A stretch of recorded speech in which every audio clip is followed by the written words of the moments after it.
Pejabat Bupati Maluku Tenggara Jasmono meminta Kepala OHOI segera menyerahkan laporan pertanggungjawaban anggaran pendapatan dan belanja desa tahun 2022.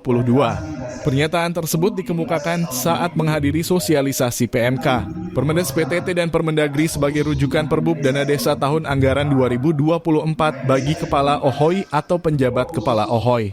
Lingkup Kabupaten Mara, Rabu 7/2/2024.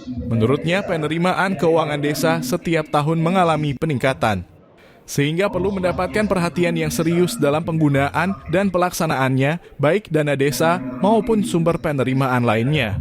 Olehnya itu, Kepala OHOI, perangkat OHOI, Badan Saniri OHOI Pos bersama stakeholder terkait diharapkan memahami ketentuan yang berlaku dan mampu mengelola keuangan desa dengan benar, mulai dari perencanaan, penganggaran, penatausahaan, pelaporan, dan pertanggungjawaban. Lanjutnya, momentum ini juga sebagai perbaikan penyelenggaraan pemerintahan OHOI, maka diharapkan agar aparatur OHOI memiliki peran penting dan strategis.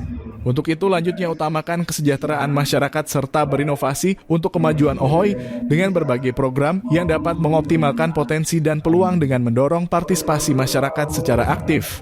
Kepala Inspektorat Provinsi Maluku itu juga meminta agar pemerintah OHOI wajib melakukan penyetoran pembayaran pajak dan retribusi dalam menopang penerimaan pendapatan pemerintah pusat dan daerah.